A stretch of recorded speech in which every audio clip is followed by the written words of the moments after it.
Okay, good morning, everybody.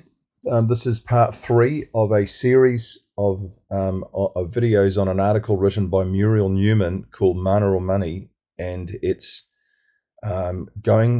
what Muriel does is she goes through how iwi are interrupting businesses for the worse in New Zealand without authority and making things harder for existing business people to operate.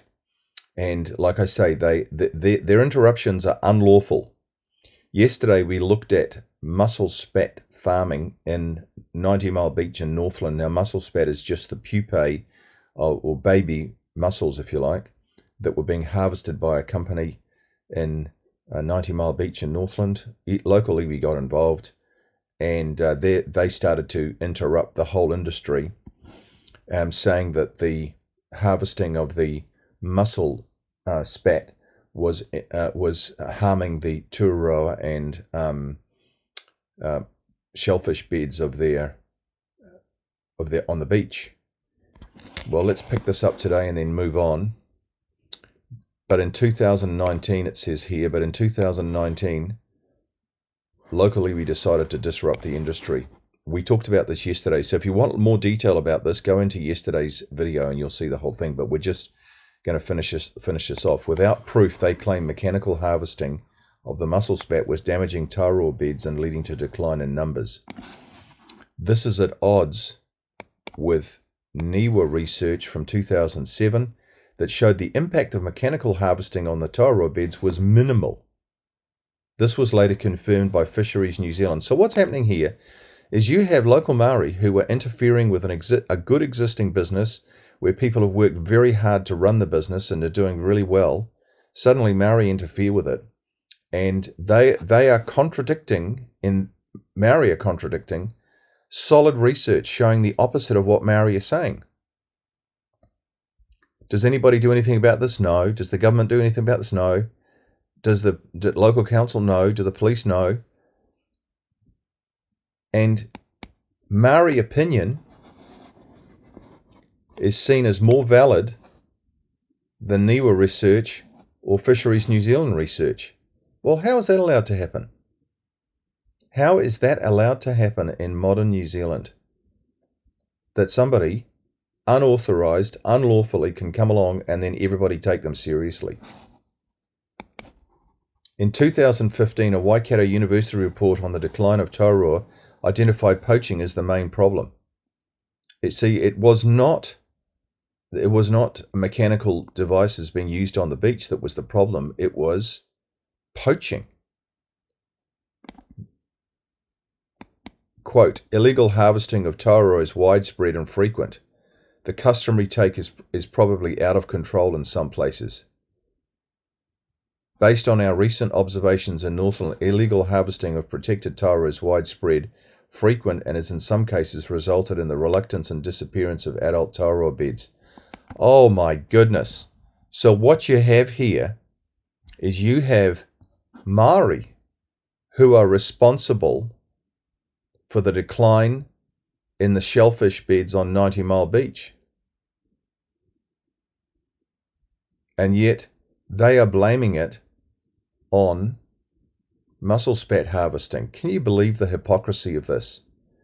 And, you know, Maori are put forward as the people who are most concerned about the environment, who are, you know, most onto it in terms of conservation, but the actual fact is the opposite. If you know anything about New Zealand's history, pre-1840, pre-1800, that's before the Europeans arrived here, Maori had wiped out 36 species in New Zealand. So they are not great conservationists, and yet they are putting their nose in and coming across as the great conservationists who everybody's got to obey. And it's completely wrong.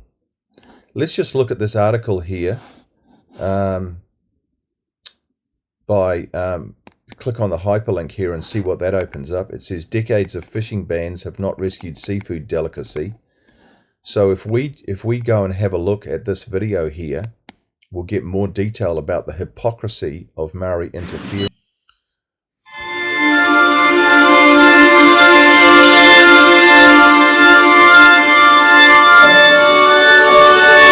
So it was vastly over-harvested and gathering was banned by 1979. So there's a young Maori person who's digging for tauroas in the beach. That doesn't necessarily say that that person was responsible. No, we can't say that, but this is what the video is saying.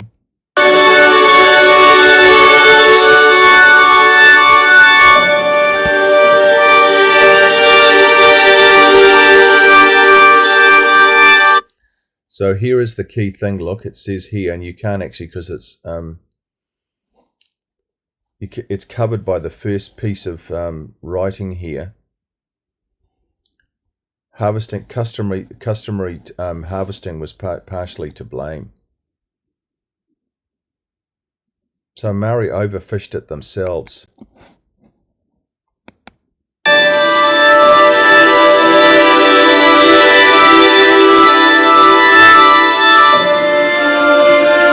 There's a product produced by Maori, Tiki minced tauroa concentrate. So they were absolutely caning the beach, getting tauroas.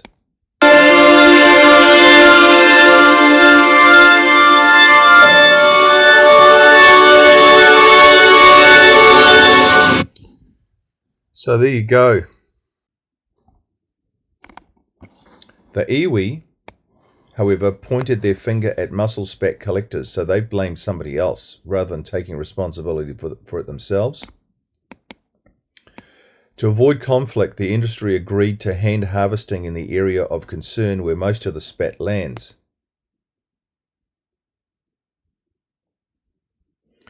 So they've reverted to hand harvesting. Can you believe that? Now, is that interrupting business or not? They used to use machines, tractors and scoops to get the spat out so they could get it quickly, get it into refrigerated trucks, take it away to mussel farms around the country, but now they have to do it by hand because of iwi interference. As a result, collectors with butterfly-style nets are forced to battle heavy surf as they attempt to scoop up the seaweed. It is difficult and dangerous work that is severely limiting their harvest to not only a fraction of what's needed to sustain the mussel industry domestically. So there's a really big problem here. Maori are overruling reputable bodies, Fishing New Zealand, NIWA, with their opinions. They are guilty of poaching the tauroa beds themselves, so there's huge hypocrisy here. And yet this is all taken seriously by the New Zealand government, by local councils, and by the police, that nobody interferes with this. And Maori have become a law unto themselves. And I'm talking about here, the most serious thing is that we are rapidly moving towards a dual government, where you have a Maori government and you have the elected government, and you have two governments that are operating in New Zealand, and seemingly both with the same authority. The only government which should have any authority in this country is the elected government, and there should be no other. You cannot have a dual government. But we have it already in New Zealand, and it's operating. Let me show you a quote from David Longy. This is part of my PowerPoint shows which I take around the country. And David Longy actually speaks to this problem in an amazing way, and he's very good. And he actually nails it completely. He says this.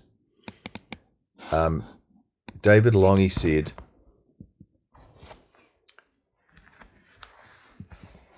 "Did Queen Victoria for a moment think of forming a partnership with a number of signatures, a number of thumbprints, and 500 people? Queen Victoria was not that sort of person.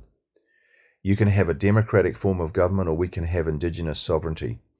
They can't coexist, and we can't have them both." There you go. He's 100% right. I'll do another series on this tomorrow, so we'll see you then. Thanks for listening.